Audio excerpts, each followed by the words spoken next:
გამარჯობა. ეს არის ღვინის პოდკასტი ნადიმი, სადაც წრუპავთ ქართულ ღვინოს და ვსაუბრობთ მის წარსულზე, მომავალზე და რა თქმა უნდა აწმყოზე. მე ვარ ამ პოდკასტის ავტორი ქეთო ნინიძე, ღვინის მწერალი და მარან ოდას დამფუძნებელი.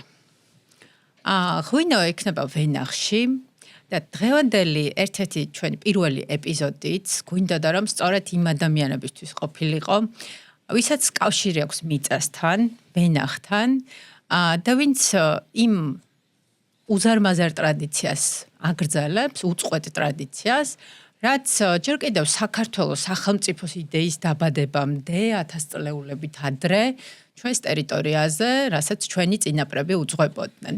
და აი ამ უწყვეტი ტრადიციის სახით, ვინც არის დღეს ნებისმიერი სხვადასხვა ფორმით ჩართული მევენახეობაში, იქნება ეს საკუთარი სიამოვნებისთვის უბრალოდ ვენახში მუშაობთ, იქნება ეს აწარმოებთ ყურძენს და ეს არის თქვენი ძირითადი შემოსავლის წყარო თუ ამ ყურძნისგან ღვინოს აყენებთ საკუთარი თუ სხვების სიამოვნებისთვის, ეს ეპიზოდი არის თქვენთვის. ჩვენი სტუმრები არიან ადამიანი, რომელიც მევენახეობის და მეღვინეობის კულტურას იკვლევს წლებია და მას რამდენიმე წიგნი აქვს ამ თემაზე გამოცემული, გიორგი ბარისაშვილი, მევენახეობის და მეღვინეობის მკვლევარი და უშუალოდ მევენახე ჩვენი ყველა საყვარელი მეღვინეობის, მარნის, საოჯახო მარნის და ბიოდინამიური მეურნეობის, გოცას მარნის დამაარსებელი, ასევე ასოციაცია ბუნებრივი ღვინის თანადამფუძნებელი ბექა გოცაძე. მოგესალმებით მეგობრებო და დღეს ჩვენ ვისაუბრებთ ბიო-ორგანულ, ნატურალურ, ბიოდინამიურ, მდგრად მეურნეობაზე, ისეთ მევენახეობაზე, რომელიც ბუნებისადმი კეთილსინდისიერ დამოკიდებულებას ითვალისწინებს, მისგან, ასე ვთქვათ, ხარბი და მომხვეჭელი დამოკიდებულების საპირისპიროდ. დღესდღეობით მე მგონი არავინ არ დაობს იმაზე, რომ ღვინო იქნება ვენახში და რომ ჩვენ გვჭირდება როგორც ჯანსაღი პროდუქტი, ისე ჯანსაღი გარემო. ის გარემო, რომელშიც ჩვენ ცხოვრობთ და ჩვენ მუშაობთ. და ვფიქრობ, რომ არც საქართველოში და არც მის ფარგლებს გარეთ, არც იმაზე დაობს არავინ, რომ სამწუხაროდ ჩვენი ნაკვეთები, ჩვენი ვენახები არის არაჯეროვნად დატვირთული ესეთი ძლიერი შხამქიმიკატებით და ქიმიური სასუქებით. რაც შესაძლოა რაღაც გარკვეულ წინააღმდეგობაში მოდის იმასთან, რა გვინდა ჯანსაღი პროდუქტი, მაგრამ მეორე მხრივ, როგორც ქართული ლანდაზა ამბობს, დღევანდელი კვერცხი გვერდჩევნია ხვალინდელ ქათამს და რაღაც მარტივის და მოკლევადიანი სარგებლის მიღებაზე ვართ ორიენტირებული და გვინდა სწრაფად შემოსავალი, დიდი მოცულობით შემოსავალი დღეს და ამიტომ შესაძლოა ამ ჩვენი მოკლევადიანი გათვლებით გამოუსწორებელ ზიანს ვაყენებდეთ ბუნებას და აი აქ მივედით იმ ორგანიზაციამდე, რომელიც ჩვენი ეპიზოდის მხარდამჭერია დღეს. ეს არის საქართველოში მევენახე მეღვინეთა ყველაზე დიდი თემი, ეს არის ასოციაცია ბუნებრივი ღვინო, რომელიც 125 წევრს აერთიანებს. მათგან 90-95% არის მცირე და საშუალო მეღვინეობა და ეს ადამიანები 100%-ით წარმოადგენენ იმ მარნებს, რომლებიც აი სწორედ იმ გამოცდილებას ითვალისწინებენ და მისდევენ, ასევე ავრცელებენ და პოპულარიზაციას უწევენ, რაც სამწუხაროდ აი განსაკუთრებით საბჭოთა პერიოდში ეს ცოდნა ჩვენ დავკარგეთ ინდუსტრიის განვითარების და ქალაქური ცხოვრების განვითარების შემდეგ და ეს ადამიანები ამ გამოცდილებას აცოცხლებენ დღეს და წარმოადგენენ საქართველოში მნიშვნელოვან გამოფენებზე თუ საერთაშორისო მასშტაბით. ასევე აქვე მინდა ძალიან დიდი მადლობა გადაუხო ჩვენს ნადიმის მეგობარს, გრაფიკულ დიზაინერსა და ილუსტრატორს ეთო გზირიშვილს, რომელმაც ჩვენი არაჩვეულებრივი ლოგო შექმნა და ბოლოს სანამ გადავიდოდეთ დისკუსიაზე, უნდა გითხრათ, რომ ჩვენ თებერვალში და მარტში უკვე ძალიან საინტერესო დისკუსიები გვაქვს დაგეგმილი ნადიმში და ყავს ორგანიზაციები და კომპანიები, რომლებიც დაინტერესებულები არიან ჩვენთან თანამშრომლობით და შემდგომი თანამშრომლობისთვისაც ღვინის კომპანიებისთვის თუ სხვა მონათესავე ბიზნესების წარმომადგენლებისთვის ჩვენი კარი პასუხისმგებლიანი ბიზნესების წარმომადგენლებისთვის ჩვენი კარი ღიაა და სიამოვნებით ვითანამშრომლებთ და ჩვენმა გვერდმა მთავარმა პლატფორმამ YouTube-ზე არხმა უკვე საკმაოდ მაღალი ცნობადობა ასე ვთქვათ მოიპოვა და ასევე ჩვენი სოციალური მედიის პლატფორმებზე, ნადიმის გვერდებზე, Facebook-სა და Instagram-ზე და თუ ვინმე ჯერ კიდევ არ გამოგიწერიათ, გამოიწერეთ, ეს არის ჩვენთვის ძალიან მნიშვნელოვანი, რომ ის რაზეც აქ ჩვენ ვლაპარაკობთ, მაქსიმალურად ბევრმა ადამიანმა ნახოს. პირველ რიგში ვთქვათ, დღეს რას ვსვამთ, ხო? ეს არის სწორედ ისეთი ღვინო, რა ტიპის მეურნეობაზე ჩვენ დღეს უნდა ვისაუბროთ.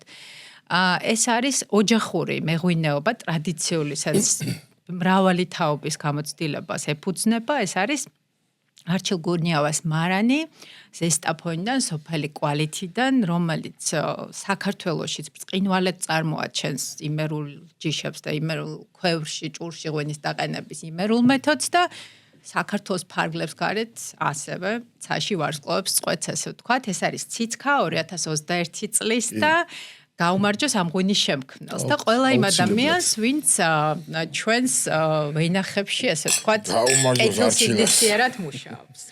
გაუმარჯოს არჩილ. გაუმარჯოს. მე უკვე მოვასწარი ცოტას გასინჯვა და ძალიან მოკლედ ვიტყვი, რომ აი შესანიშნავი ღვინოა. პირადად მე ვეძახი ხოლმე ესეთ ღვინოს, აი კულინარიულ ღვინოს, კარგი, ზარეული. აი ამ ღვინით სასწაულებს მოახდენს, თავის კერძებს მიუსადაგებს და მოკლედ აი ესეთი მაღალმჟავიანი თან ძველდება ციცქას, რატომღაც აი ნაზი ღვინო რო არის, წარმოდგენა აქვს ხალხს, რომ არ შეიძლება მისი დაძველება რა და პირველად რო წავიკითხე საქართველოს ამპელოგრაფიაში ეწერა ეს კეცხოველის, რომ 18, 20, 25 წლის დაძველებული ციცქა შესანიშნავ შედეგებს აჩვენებდა და რაღაცა და მაინც გუდრონის როგორ ცოცხლად და ძალიან ახალგაზრდა ისა მიუხედავად იმისა რომ კაი 5 წლის ღვინოა ხო ალბათ 1-5 წლის შემდეგ კიდე საინტერესო იქნება კი ბატონო მე კიდე დავაგემოვნოთ 5 წლის მერე სადღა იქნება შეგვინახავს თხოვოთ და შეგვინახავს თან ალბათ კარგი ეხა უშუალოდ ჩვენი საუბრის თემას რომ მიუბრუნდეთ ბექა, შენ ხარ უშუალოდ მე ვენახე ადამიანი, ვინც მუშაობ მრავალი წელია ვენახში და ასევე, ასე ვთქვათ, მრავალი ხო, ჩახედული ხარ, იმიტომ რომ ხშირად გადიხარ საქართველოს გარეთაც და გამოფენებზეც მონაწილეობ და აი საუბრობთ ბევრს თქვენ კოლეგებთან და ასევე ნუ ამ თემაზე ლიტერატურას ბევრს კითხულობ და იცი რა მაინტერესებს, აი როდის დადგა ეს პრობლემა დღის წესრიგში, რომ ინდუსტრია არის პრობლემა ჩვენი ვენახებისთვის და რა ტიპის ზიანს აყენებს საერთოდ ინდუსტრია ჩვენს ვენახებს? ეს თემა ხო წარმოგიდგენიათ ეხლა მე 90-იან წლებში უკვე აქტიური ღვინის მომხმარებელი ვიყავი, ასე ვთქვათ და რეები გვაქვს დალეული და რაღაც კოშმარი მახსენდება ხოლმე, როგორც კოშმარი რა და მე ნელა ეს ყველაფერი უნდა აღვნიშნოთ, რომ ჩემში გაჩნდა მას შემდეგ, რაც ახალი ღვინის ფესტივალი გაჩნდა ჩვენთან ქალაქში და ამ ფესტივალმა მოიტანა ის, რომ ჩვენ უცებ გამოვიარეთ და რაღაც ნორმალური ღვინოების გასინჯვა დავიწყეთ. და ამან ძალიან დიდი ეიფორია აღძრა ჩემში. ამის ყველაფრის წამომწყები პირველი იდეის შემომტანი ბატონი სოლიკო ცაიშვილი, რომელიც ახლა ჩვენთან ერთად აღარ არის, მაგრამ ყოველთვის დარჩება ადამიანად, რომელმაც ეს ყველაფერი წამოიწყო. ხეში სოლიკოს მე მგონი ერთ-ერთი მთავარი სულისჩამდგმელი იყო სოლიკო რომ ასოციაცია ბუნებრივი ღვინო დაარსებული იყო, ხო ეს იდეის. ჯერ იყო ქვევრის ასოციაცია, რომელმაც რატომღაც ვერ მოიპოვა ის ეთყობა, ხო, ამას ყველაფერს სოლიკო ალაგებდა და მე თქვა, რომ ღვინო, ბუნებრივი ღვინო შეიძლება ქვევშიც იყოს დაყენებული, შეიძლება მუხის კაშშიც და შეიძლება უჟანგავ ფოლადშიც. გააჩნია ვინ როგორ და მე მისი უკანასკნელი წელი როგორ დავდიოდით მასთან სახში და ყველაფერი მან დაალაგა, ყველაფერი მან გააკეთა იდეა, ფილოსოფია, მანიფესტი, ასოციაციის, ყველაფერი მის დაალაგებულია. და მე დაგვტოვა. მაგრამ რა ვიცი ხა უკვე ასოცი წევრი ვართ მე მგონი და კარგად აკრიფა ამ ასოციაციამ ანუ თავისი ინერცია სოლიკოს მერე და მე მგონი აღარ გაჩერდება და სულ უფრო და უფრო ბევრ კარგ ამბებს შევიტყობთ ამ ასოციაციის მოქმედებიდან გამომდინარე. ის ორი გამოფენა უკვე რა დღის საქართველოში ზერო კომპრომისი და ამერიმერი, რომელიც არ ჩამოუვარდება არც ერთ დიდ ევროპულ ნატურალური ღვინის გამოფენას. კი და სხვათა შორის ვთქვათ, რომ აი raw wines-ზე რომელშიც ჩვენ მონაწილეობდა ჩვენი მაყურებლის გასაგონად დაუშვათ ეს არის ყველაზე დიდი გამოფენა აი ამ ტიპის ღვინოების ბუნებრივი ბიო და ბიოდინამიური, უბრალოდ ბუნებრივი და ბიოდინამიური მხოლოდ აი აქ მხოლოდ ასოციაციის წევრებს აქვთ უკვე უფლება საქართველოსთან რომ მიიღონ მას სხვა ესე ვერ მიიღებს სხვა მონაწილეობას. და აღინიშნოს იზაბელი ძალიან ბევრი რამე გააკეთა მაგან ქართული ნატურალური ღვინის გატანისთვის უცხოეთში. მაშინ ეს raw wine არ ტარდებოდა ყველგან, დასაწყისში იყო მარტო ლონდონი და ეს ადამიანი გვენდო, არანაირი სერტიფიკატები ჩვენ არ ქონდა, ასოციაცია არ ქონდა, არაფერი არ ქონდა, უბრალოდ იმ ხალხთან დამეგობრდა, ვისთანაც შეიძლებოდა ნდობა ამ ხალხის და ეს ღვინოები მოგცა იმის საშუალება, რომ ჩვენი ღვინოები გამოგვეფინა. პირველი იყო რა, ერთ-ერთი პირველი. კი, ნამდვილად. ჩვენ მომავალ ეპიზოდში ვისაუბრებთ კიდევ ბუნებრივ ღვინოზე და უფრო მეტად გავშლით ამ საკითხს უშუალოდ ღვინის მიმართულებით და კიდევ დარწმუნებული ვარ, რომ ძალიან ხშირად ვისაუბრებთ ცოლიკო ცაიშვილზე, რომელიც ძალიან ბევრი მნიშვნელოვანი იდეის ავტორი იყო იმ კონტექსტში, რაც დღესდღეობით აი რა კონტექსტში დღეს ჩვენ ვართ. გიორგი, რა ტიპის იანს შეიძლება აყენებდეს აი ესე ვთქვათ ინდუსტრიული მევენახეობა ერთი მხრივ აქ არის რამდენიმე განზომილება ხო დავშედ ერთი მხრივ გარემოს სადაც ესე ვთქვათ ვაზი იზრდება მეორე მხრივ ღვინის ხარისხს და ღვინის ესე ვთქვათ ხარისხს სურსათვისუბნებლობის ჭრილში და შესაბამისად ჩვენს ჯანმრთელობას ხო და ასევე ეკოსისტემას რა თქმა უნდა ალბათ უფრო ეკოსისტემაზე უნდა ავიღოთ აქ ჩვენ აქცენტი გარემოს დაცვა, ბუნების დაცვა და ბუნების ცოდნა ძალიან მნიშვნელოვანი არის ადამიანმა რომ იცის ნიადაგი ეს პრობლემებია ჩვენთან ძირითადად მევენახეობაში არის პრობლემები და გვაქვს ესეთი გამონათებები ძალიან კარგი მაგალითები წინვალე მაგალითები მაგრამ მაინც ჯერ ქვეყნის დონეზე არის პრობლემები და მაგალითად აი ნიადაგის ტიპი ხომ აბსოლუტურ უმრავლესობამ აბსოლუტურმა მევენახეების არ იცის რა ტიპის ნიადაგზე დგას მათი ვენახი ეს უკვე პრობლემაა ესე იგი შენ არ იცნობ შენ ვენახს რაღაცა საგანი რო გიყვარდეს ის მას უნდა იცნობდე ხომ რომ შეიმეცნო აი აქედან გამომდინარე პრობლემები ბევრია მაგრამ თუ შევადარებთ ახლა ბიოს ნატურალურს თუ ბიოდინამიურს აი ეს ცალმხარეს დავაყენებთ და მეორე მხარეს ინდუსტრიულ მიმართულებას რასაც არანაირად არ ვეთანხმებოდი არასდროს ამას შეიძლება გქონდეს გარკვეული როლი ქვეყნის ბიუჯეტისთვის ის რომ ვიღაცამ ყურძენი მოიყვანა და ჩააბაროს და რაღაც მაგრამ ეს ამითი საქმე არასდროს წინ არ წასულა რაც უფრო და უფრო აუბა ადამიანმა ფეხი ინდუსტრიულ მიმართულებას მევენახეობისა ეს დარგი უკან და უკან წავიდა და ბოლოს დავდექით კრახის წინაშე ქვეყანა მთლიანად გახსოვთ ეს ყველას თქვენ ეს მომენტი და აი სწორედ იქ იყო ძალიან დიდი ესე ვთქვათ სტიმული დიდი ნახტომი გაკეთდა მაშინ 2002 თუ რომელი წელი იყო ეს ემბარგოს რაღაცნაირად 6-ში იყო ემბარგო უტრიალ და იცით აი პრობლემა არის ის რომ გამოიყენება ყოველგვარი კონტროლის გარეშე აუარება ეს ჰერბიციდები რომელიც ახლა შემოვიდა მოდაში და ეს არის ნიადაგის დახრა აი კედელთან რომ მიაყენო და დახრიტო ეს არის რა იმიტომ რომ ამით ნიადაგი კვდება და ხალხმა არ იცის რა არის ნიადაგის სიკვდილი არ გამოგვიცდია ჩვენ ეს ჯერ ეხლა ვართ ამ პროცესში ეხლა კვდება ეს ნიადაგები რომ გაივლის ადამიანი და რომ ნახავს აი დასხმული როა ეს ჰერბიციდი საშინელება ჰერბიციდი როგორ კლავს ნიადაგს აი რა იცით ეს იმდენად ძლიერ მოქმედი შხამია რომ ნიადაგი არის ცოცხალი ორგანიზმი მე მინახავს ერთი იმის მერე ეს ფილმი ნახე და ჩემთვის ეს იყო შოკი ერთგვარი შოკი იმიტომ რომ არის ძალიან დიდი ნიადაგმცოდნე ძალიან მეცნიერი კლოდ ბურგუნიონი, რომელმაც გადაიღო თავისი მეუღლე და ეს ნიადაგწოდნები და კონკრეტულად ვენახთან მიმართებაში მისი წიგნებიც ამაქვს გამოწერილი ნიადაგი და ღვინო ესე ქვია და ახლა ჩვენ მეგობართან ერთად თარგმანიც კი წამოვიწყეთ და ნახოთ როგორ გამოგვივა შესანიშნავი წიგნია ჩვენ წიგნების ნაკლებობაც აქვს ახლა საბაშვილი არის ტალახაძეა ესენი საქართველოს СССР ნიადაგები ესე ქვია შესანიშნავი ბერიძეს ქონდა მაგრამ ეს ყველაფერი არის და პრინციპი ნიადაგი ის არის რაც ალბათ შესაძლოა ყველაზე ნაკლებ შეიცვალა СССР-ს შემდეგ ხო კი ნიადაგის ტიპი არ იცვლება ხო ტიპი რაც არის გათიხების პროცესი მიმდინარეობს მაგრამ ნიადაგის ჰერბიციდების უკონტროლო გამოყენება ეს სწორედ ეს ფილმი რომ ნახე აქ ნახე ესეთი ნიადაგი აიღეს და დადეს მიკროსკოპის ქვეშ ელექტრონული მიკროსკოპის ქვეშ და ერთი წუთი და ჯერო სტრესშიაო და დააცადეთო და უყურებდით ამ აი ძალიან დიდ გადიდებულ კადრს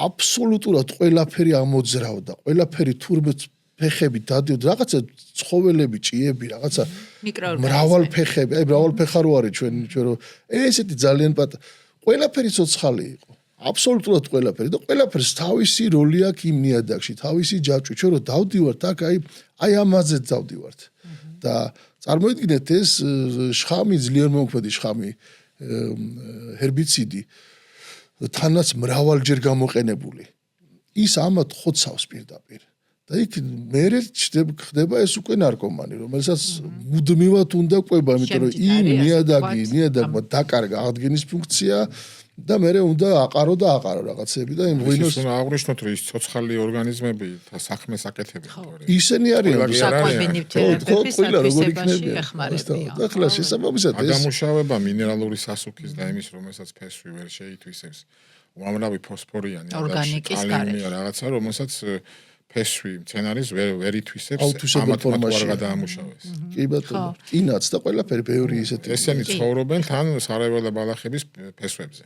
კი, და რაც უფრო ესე ვთქვათ, ამზის გულზე არ არიან, უფრო კარგია, ხო, ეს მოტიტულებული ნიადაგი. ხო.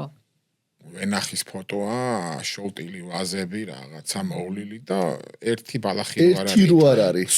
სულ რო ყავისფერი ნიადაგი და შენ მარჯვენას ხა უკვე ნაკლებად არის. კი. არა, აი იმ ხალხის ლოცვა შენ რა მაგარი ხარ და შენ და ამ დროს თავში რო შემოიყავ რო ესე იგი ნუ კვტარია ის რა. ეს ნიადაგი მაინც ჩანს და ეს გაყვითელებული გამხბარი ბალახები რო არის ხომ შუა ზაფხულში ჰერბიციდი დაწვენილი აი თითქოს იქ ეგეც არ არის ხო ის ბალახიც აღარ იზრდება უხარიათ რა არის ეგ სასიხარულო არ იცის რა ცით რა არის ჩემი დაკვირვებით აი განსაკუთრებით იმ რეგიონებში სადაც ინდუსტრიაა განვითარებული ღვინის და აი ეგრეთ წოდებული ჩაბარების პრაქტიკა მუშაობს აი მან დაკვირვებული ვარ რომ აი რა ადამიანები გონიათ რომ რაც მეტ წამალს გამოიყენებენ მით უფრო კაი მოვლილი და კაი ნაპატიები არა მან მოსავალზე ალაპარაკი ხა იმ კლერს შემოსავალი ჭირდება ანუ გარანტირებულად უნდა რომ მოსავლელი შვილები განათლება ისა იმას არ აინტერესებს ხარისხი იმან უნდა მოიყვანოს ჰექტარზე 20 ტონა 30 ტონა ჩააბაროს ქარხანას იმიტომ რომ ქარხანა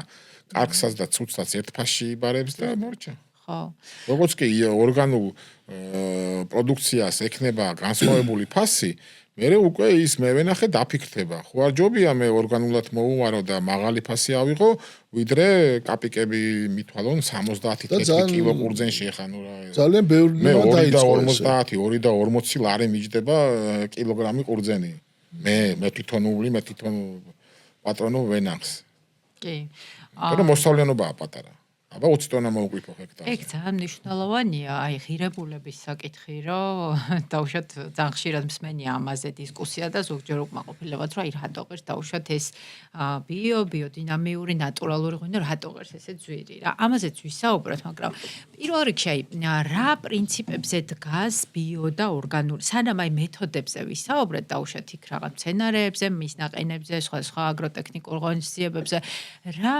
პრინციპებზე დგას, ანუ სად გადის ზღვარი. აი, იმ ადამიანებისთვის რომ ავხსნათ, ახლა ვინც ცოტა შეიძლება კარგად ვერ ერკვევდეს ამაში, რომელია ბიო და ორგანული ვენახი და რომელია კონვენციური, ანუ სადაც უფრო სისტემურ შხამქიმიკატებს და მინერალურ სასუქებს. და მინერალურ სასუქებს. ანუ საბოლოოდ ამის არსებობს ამისი მაკონტროლებელი, მასერტიფიცირებელი სისტემა, დღესდღეობით ეს ჩვენ საქართველოში ეს არის კავკასერტი, რომელიც გასცემს სერტიფიკატს 3 წლის შემდეგ, 3 წლიანი დაკვირვების შემდეგ და ადამიანს, რომელსაც აქვს ეს სერტიფიკატი, აი ეს უკვე ითვლება ბიოთ, მაგრამ იქით რა ხდება მეორე მხარეს ეს მასერტიფიცირებელი ორგანო ჩადის, აკონტროლებს, აკვირდება, რაღაცებს ამოწმებს, შეიძლება სინჯები აიღონ თუ ეჭვი შეეპარათ რაღაცაში და ასე შემდეგ, ასე მარანსაც. აი, რა არის დაუშვებელი? მაგალითად, ყოველგვარი სისტემური პრეპარატი, ყოველგვარი მინერალური სასუქი, მაგრამ არის ბიოპრეპარატებიც, ბიოპრეპარატებიც და ბიოწარმოებაში დაშვებული პრეპარატია, მაგალითად სპილენძი. როგორც ახლა ცალკე რო ავიღოთ სპილენძი, ეს საკმაოდ ისეთი მძიმე მეტალია და ამას სასურველი არ არის, მაგრამ ჯერჯერობით დაშვებულია ბიოწარმოებაში და თანდათან უფრო და უფრო ზღუდავენ. მაგალითად, სპილენძი ბიოწარმოებაში გამოიყენებოდა 6 კილოგრამი სუფთა სპილენძი, მეტალური სპილენძი ჰექტარზე. ეს ევროპამ შეზღუდა პარალელურად ავტომატურად უბრალოდ ჩვენთანაც შეიზღუდა, იმიტომ რომ ეს ევროპის საერთო ის არის რა. ახლა 4-ია, ხო? ეხლა 4-ზე ჩამოვიდა, რაც ძალიან უჭირთ და აი ამის გაკონტროლებაც არის საჭირო. თუმცა გამოჩნდა ქართული პრეპარატები, გამოჩნდა სხვადასხვა უფრო ჩვენთან კიდე დიდი პრობლემა არის ფალსიფიკაცია პრეპარატების. შემოვიდა თავიდან ბორდოს ნარევი, შესანიშნავი. ნუ ეხლა ბოლოს რაღაცა აღარ მუშაობს რა.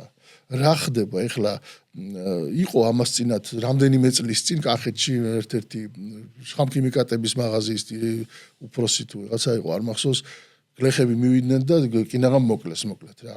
იმიტომ რომ ურევდა რაღაცებს შიგნით და ისე ყიდიდა. ანუ ფალსიფიკაცია. ფალსიფიკაცია აქ შეცმენია რომ ვადაგასულსაც ყიდი. აი ეს სპილენძი ჩვენთან ეხა ესეა, მიაჩნიათ რომ ნებისმიერი სპილენძის ხმარა შეიძლება. მაგრამ ის ავიწყდებათ რომ არსებობს 2 კატალოგი სოფლიო. ერთს ქვია ომრი, მეორეს ქვია ფიბლი. ომრი არის ამერიკა უფრო, ფიბლი არის ევროპის. ის არის. იმ კატალოგში თუ ის სპილენძის პრეპარატი არ დევს, არ წერია. შენ მაგას ვერ წესით არ უნდა იხმარო, იმიტომ რომ ყველას კარგად გვახსოვს და ყველამ კარგად ვიცით კოსაიდი. კი. კოსაიდ 2000 შემოდის საქართველოში და მე მგონი მთელი საქართველო მაგას ხმარობს. კი ბატონო. ეხლა მე მამოწმებენ გერმანელები, კივა უზარმაზარი კომპანია, ეხლა აღარ კავკასიაზე გადმოვედი, მაგრამ თავიდან სულ 5 წელი მაგათთან მუშაობდი და ისინი ამას ძალიან აქცევდნენ ყურადღებას. ანუ თუ იმ კატალოგში არ არის ეს კატალოგი ბექარა დავაზუსტოთ ბიოსერტიფიცირებული სპილენძის პრეპარატების კატალოგი არის. ბიოსერტიფიცირებული კი არა, ბიო სტანდარტი თუ გინდა იმ კატალოგში ჩამოთვლილი პრეპარატები უნდა იხმარო მარტო. ხო. სხვა კოსაიდ 2000 წესით ვერ უნდა გეხმარა. იმიტომ რომ არსებობს კოსაიდ ოპტი, რომელიც იხმარება ბიომენახეობაში თქვათ, ხო? და რო ვკითხე შემომტანებს კოსაიდ ოპტი რატო არ შემოგაგთმეთქი და ძვირიაო აქ არავინ არ იყიდისო. ანუ ყოფილა განსხვავება, ხო? კი, არის განსხვავება. მაგას ვამბობ. და შენ რო ეხა ბორდოს ხსნარებზე ამბობ და იმეებზე ის ერთმა უწყის ვისი სად გაზავებულია, რა არის. ანუ ეგეთი რაღაცები არ უნდა ვიხმაროთ რა. მე საიდან უყურებ ეხა? ბოდიში გაგაწყვეტე. ანუ მე ეს ვენახი ჩემთვის ხო არ არის არა ეს ვენახი არის ჩემი შვილებისთვის, მათი შვილიშვილებისთვის მე ვიმედოვნებ რომ ესე იქნება. ანუ ნიადაგი არის მთავარი მანდ, ხო და ეს ძიმე მეტალია ეს სპილენძი. ეს ყველაფერი წვიმა რომ მოვა ჩადის ნიადაგში. ანუ ჩვენც მანდ ხა მინარევებით არის უამრავი ეს პრეპარატები. უამრავი მინარევი აქვს. ამიტომ იქ იმ კატალოგში ზის ისეთი სპილენძი, რომელიც ასე თუ ისე მაინც ამ შენ ნიადაგს არ გააოხრებს რა.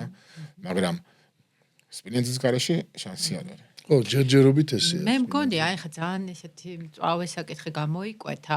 ხა ჩვენ არავის კონკრეტულად თავს არ ვესხმით, მაგრამ ჩვენ ქვეყანაში არის ორი ძალიან სერიოზული პრობლემა და ალბათ დამეთანხმებით, იმიტომ რომ თქვენ გარშემო ცხოვრობენ ხო სხვები მე ვენახეები და ხედავთ, რომ მართალია გვაქვს ფურცელზე რეგლამენტირებული კანონი მთავრობის დადგენილება დაუშვათ თითოეულ წამალზე გაწერილი თავისი მოცდის პერიოდებით, გამოყენების დოზებით და ასე შემდეგ, მაგრამ დაშლის პერიოდები ხო, დაშლის და მაგრამ არასოდეს არ ხდება ამის, ახლა შეიძლება ვაჭარბებ, არ ვიცი, მე არ მინახავს, რომ სადმე ხდებოდეს ამის მონიტორინგი, რომ ადამიანები რამდენ სასხამენ, რამდენ საყრიან, აბსოლუტურად უკონტროლოა ეს ყველაფერი და შემდეგ ამის შედეგებიც არ არის დათვლილი ჩვენ დაუშვათ რატომ არის ასეთი კანცეროგენული ესეთი ძიმე დაავადებები მაღალი ხო რა თქმა უნდა ისე მაგალითად აი საზამთროს ის არის მაგალითი ძალიან კარგი რომ ორად რო აქვს გაყოფილი ოჯახში რაც უნდა გამოიყენონ და გასაყიდი ანუ ის იმან იცის რომ ის იმდენად შხამიანია და ყურძენიც ესეა ყურძენი არავითარ შემთხვევაში არ შეიძლება ის რომ ბავშვმა შეჭამოს ეს არის შხამს და ყურძენი ასოცირდება ჯანმრთელობასთან ბავშვისთვის ხო მოზარდისთვის ინდა უფროსისთვის და აი იმდენად შხამია რომ აი ჩვენ ახლა ეს პრობლემა არ უნდა გვედგას ჩაბარების პრობლემა ყურძნის წვენი რო აწარმოოს ხალხმა და მაღაზიებში ახლა ის პაკეტების რაღაცები რო იყიდება ეს გაურკვეველი რაღაცა ფხვნილისაგან გაკეთებული პირდაპირ რა ვიცი აყრია შხამი რა შიგნით ის როგორ შეიძლება ადამიანმა და არის მაგი გადაწყვეტა რა ფასი უნდა შეიცვალოს ფასი ხო და მეორე პროდუქცია ხარისხიანი პროდუქცია საქართველოს არ უნდა იყოს ვერ გახდება ვერასდროს მასიური პროდუქცია ვერ დავეწევით ვერ შევეჯიბრებით ვერ საჯობებ კარტოფილში და ხალხში და იმაში აწარმოე ორგანული და მიიღე სხვა ფასი კი ბატონო რთულია მაგრამ ეგრეა იმ თურქეთს კარგიცაა და ცუდიცაა ხო თუმცა მე ვთვლი რომ მაინც პატარა მაგრამ რაღაც სეგმენტი არსებობს ვინც არის გადამხდარი საქართველოს კი მესმის მაგრამ ამ მიმართულებით ძალიან ბევრია სამუშაო პრინციპი მაგრამ ბექა აი ის თქვა მინდა კი და მეორე პრობლემა რასაც აი ზუსტად შენ რაზეც საუბრობდი არის ის რომ ასე თქვა ძალიან ხშირად მინახავს რომ აი ტრენინგების ფორმაში შეფუთული ჩვეულებრივი რეკლამები და ლობირება საკუთარი პროდუქციის ასე ვთქვათ დისტრიბუტორების მიერ წამლების თუმცა თითქოს საგანმანათლებლო პროგრამის სახელი აქვს რომელიც განათლება ხო ისეთი რამე რომ უნდა იყოს მიუკერძობელი და არა ანგაჟირებული ხო ფინანსურად და ამ დროს თავის პროდუქციის პოპულარიზაციას და გაყიდვას პირდაპირ ეწევიან ადამიანებზე რომლებსაც ახლა მოდი ცოდვა გამხელილი ჯობია და ვთქვათ რომ ჩვენ რამე პროგრამები საგანმანათლებლო ტრენინგები სულ ამაზე ჩივიან მე ვენახეები რომ არა გვაქვს ანუ ეს ცოდნა ხო რაღაცა ვითარდება კი ძირითადად ტრადიციულია მაგრამ ტრადიციული ცოდნა ხო დაივიწყა ხალხმა და ეს ახალი ცოდნა, ანუ არავინ არ აძლევს ამ ადამიანს. და შუაში და გავიჩქერეთ რაღაცნაირად. ცოდნის სახით უცებ ეს პირდაპირ სისტემური პრეპარატების დისტრიბუტორები აჩეჩებენ. ხო, რა თქმა უნდა. არის უდიდესი ბიზნესი. ეხა ეს მარტო საქართველოშიც არ არის ეს, ხო? გაირკვა მე ბოლოს-ბოლოს რომ ამერიკა მაინც ყიდულობდა, იმიტომ რომ იმდენად დიდი ბიზნესია, რომ თელ მსოფლიოს არ ყოფნის ეს ქიმიკატები. ხო. და ყიდულობდნენ. მაინც, იმიტომ რომ ჭირდებოდათ, იმიტომ რომ იქაც ეგრეა, ხო, მოსავალზეა ყველაფერი ხორბალი ეს და ეს არის უდიდესი ბიზნესი და უდიდესი ფული ტრიალებს მან და ეხლა მან ვერანაირად ვერ აღუდგები მაგას წინშა. როგორც ფარმაცევტიკაში რაც ხდება, იგივე მომენტია. კი, მესმის, მაგრამ არსებობს ახლა იქაც ლაპარაკობენ რაღაც გარკვეულ ფაქტორებზე ლობირების, ადვოკატირების, არ ვიცი როგორ არის სწორი ტერმინი, მაგრამ მაინც ახლა ევროკავშირში ეს ძალიან მკაცრად არის რეგულირებული და უშუალოდ შენ ესე უკონტროლოთ ვერ გამოიყენე პესტიციდებს, იქნება ეს სისტემური თუ კონტაქტური. მოდი, ბარემ ესეც გავყოთ, აი, რა განსხვავებაა სისტემურ და კონტაქტურ პესტიციდებს შორის და დაუშვათ რა. ძალიან ხშირად გონიათ ხოლმე, რომ აი პესტიციდი არის აკრძალული, მაგრამ რეალურად ეს არის სისტემურ პესტიციდებზე ბიორნომებში სცენარიაში. ხო. სისტემაში შედის, ხო? წვენთან მოძრაობასთან, წვენთან ერთად შიგნით მოძრაობს და ესე ვთქვათ, შიგნით ხდება ამის დაცვა. მაგრამ წარმოიდგინეთ, როგორი ძლიერი უნდა იყოს პრეპარატი, რომ ის შიგნით მოხვდეს, შევიდეს შიგნით. ანუ ეს ახლა კონტაქტურია, გარეგანია ის და ზედაპირზე სისტემას არ ჩამორეცხავს. ამიტომ თან ზარმაცების წამალია, ერთხელ მიასხა, ორი კვირა თავისუფალი ხარ. ხო, და გარანტირებული. აქ წვიმა მოგივიდა, ხო. თავიდან და შეწავლა. გარანტირებული არაფერში არ ახარ მაინც, მაგრამ აქ წვიმამ ჩამორეცხა, ისე უნდა მოიკიდო აპარატი, შეხვიდე ვენახში და ეზარებათ რა. თუმცა ახლა მეორე მხრიდან დაშვებულია. კანონი არ გწალავს ამ თუ თავისი დოზებით და მაგრამ წესებით. მაინც უნდა ითქვას რომ რა ვიცი 20 ჯერ 25 ჯერ წამლობენ და ვენახი მოვწამლეო ხშირად მესმის ხოლმე მოწამლა იმან აბა რა ქნა მოწამლა ხო მეორე მხრივ აი ძველი ტერმინია აქიმო გვაქვია ასე ქართველი კაცის ბუნება ესე იგი ეხმარება იმას და ვენახი მოვწამლე უცბად მეორე ეს ტერმინი მერე გაჩნდა ხო მოვწამლე რა იმიტომ რომ იცის იმან რომ მოშყავო აქიმე ხო ეს დასავლეთში იყო ხოლმე უფრო ეს მე მარანში პლაკატი მაქვს ერთი გამოგრული ზეროდან წამოვიღე სამი ბოთლია იტალიელების პლაკატი იყო და ჩვენ გადავაქართულეთ. კონვენციური ღვინო, ორგანული ღვინო და ნატურალური ღვინო. და იმ ბოთლში ჩანაწერებია, ანუ რამდენი დანამატის ამას რომ ნახავ, ხო? იმ სუპერმარკეტის ღვინო რა აღარ უნდა დალიო. მაგას ვეძახე ჩაყარე ღვინოა ეგ რა. ეს რაღაცა ნებადართულია. მე იმას კი არ ამბობ რომ ის ცუდი პროდუქტი არც მოგწამლავს არც არაფერი, მაგრამ იმას ღვინოსთან არაფერი საერთო აღარ აქვს, იმიტომ რომ ღვინო რა არის ჩვენთვის ტერუარი, ბუნება, ნატურალიზმი და რაღაცა და ტრადიციები და ბოლოს შენი სული და გული მარნის მფლობელის თუ ვინც იქ შრომობს და ამ დროს შენ ყურძნის წვენში რაღაცა რა ვიცი მე რამდენამეს დაამატებ, იმიტომ რომ ის ყურძნის წვენი უხარისხოა, იმიტომ რომ მოყვანილია უხარისხო ნიადაგზე და გააქვს უხარისხო ხილი, უნდა გაავსო დანამატებით, რომ ის იყოს სტაბილური პროდუქტი. ხო, მესმის რასაც ამ. არ გაფუშტეს ერთ კვირაში, რო ჩამოასხავს ხალხს. ბუნებრივ ღვინოს ვაყენებ და სხვა მხოლოდ ბუნებრივ ღვინოს, მაგრამ ჩვენ პოდკასტში ყველანაირ ღვინოზე ვილაპარაკებთ და მე პირადად ესე ვთვლი, რომ შეიძლება ყველაფერს აქვს თავისი ადგილი და ჩვენ ყველანაირ ინფორმაციას მივაწვდით ადამიანს. ჩვენი მთავარი ფუნქციაც ეგ არის, რომ ვიყოთ ხიდი ადამიანებსა და ღვინოს პროფესიონალებსა და მაგრამ რა თქმა უნდა არჩევს შემდეგ თვითონ გააკეთებენ და აი ხა ბექა შელაპარაკობდი აი ბოთლში რომ ესეთი კარგი ილუსტრაცია არის აი ინდუსტრიული ბოთლი, ბიობოთლი, ბიოდინამიური და ნატურალური, ხო? აი ჩემთვისაც ძალიან დიდი აღმოჩენა იყო, რომ აი მაგალითად ბიოღვინოში საკმაოდ ისეთი ბევრი და მაგალითად კულტურული საფუარიც გამოიყენება. გოგირდის საკმაოდ მაღალი დოზა არის დაშვებული. ორგანული სტანდარტი კარგია ნიადაგისთვის. ხო, მესმის, აი ტერმინებზე რო ვილაპარაკოთ, ახლა ჩვენმა მსმენელმა ვისაც აინტერესებს ღვინო, შესაძლოა არ იცოდეს რა განსხვავებაა ბიო, ორგანული, ბიოდინამიური, ნატურალური, აი ძალიან ბევრი ტერმინია რა. აი რა განსხვავებაა მათ შორის? ნუ კონვენციური ღვინო არის, ანუ ასეთ ვთქვათ, ქარხნული ღვინოები, რომლებიც, რა ვიცი, მილიარდობით ლიტრი გამოდის თემ სოფლიოში, რაც არავის მაგაზე არასდროს პრეტენზია არ ქონია, მშვენიერი პროდუქტია, ღვინის გემო აქვს. არაფერს არ გიზავს, შეიძლება თავი აღატკიოს დილას, უბრალოდ გოგირდია ბევრი. და რაიმე რაღაცების გამო, მაგრამ პროდუქტია და იყიდება ამდენი ხნის განმავლობაში და ფასიც შესაბამისი აქვს. ახლა სუპერმარკეტში 5 ევროთ და 6 ევროთ რო ერთ ბოთლს ღვინოს იყიდი, იმის იმედი არ უნდა კონდეს, რომ ეგ არის ან ნატურალური ან რაღაც. მე და ჩემი მეგობარი ბურგუნდიაში ვიყავით და ვარდისფერი ღვინო როზეს რო ვეძახით 1 евро ღირდა. ხო და ვერ მოვითმინე. ეს ესპანელებს აქვთ რა, ჩინეთია, ესპანეთი ღვინის იმაში რა. ხო და ჯერ შეფუთვა იყო და საცობი და ეტიკეტი და ბოთლი ის უკვე 3 ევროზე მეტი იყო. ხო და მივიტანე ვერ მოვითმინე და მოდით გავსინჯოთ ახლა. კარგი ყველი გქონდა იქ და 1 ევროიანი ღვინო, რა საინტერესო. ალკოჰოლი აქვს, ღვინის გემო აქვს რა. აი მაინც ჯერ ნუ მივხვდი პირველივე იმაზე რომ წამალი იყო. აი წამლის რაღაც ასკოფეინის თუ რაღაცის მედიკამენტის ის ქონდა რა და ისეთ ყოვლად მიუღებელი, მაგრამ ეს თავის მომხმარებელი ყავს. ზოგი საჭმელში იყენებს მაგალითად, ზოგი რაღაცა ლიმონათების დასამზადებლად მილიარდობით ლიტრი გამოდის. კი ბატონო, ჩვენთანაც არ დაიწუნებდნენ ახლა მასეთ ღვინოს. ესე იგი კონვენციური გავიგეთ. ახლა ბიო და ორგანული. ბიო მე კონვენციურმა. ერთი და იგივე, უბრალოდ კონვენციურმა მიმდინარეობამ თქვა რომ მოდი ახლა ცოტა ხარისხი შევცვალოთ. იმიტომ რომ ამ ღვინოს ეგეთი დაბალი ფასი აქვს და მოდი ვქნათ ისე რომ ცოტა ნორმალური პროდუქტი გამოუშვათ. და გამოუშვეს უკვე ეს ღვინო, რომელიც სხვათა შორის ნიადაგისთვის ძალიან კარგია.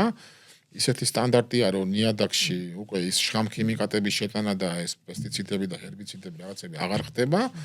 და პროდუქტი უფრო გაცილებით წინწასულია, ფასშიც უფრო წინწასულია, ამიტომ ბიო ორგანულს, ხო?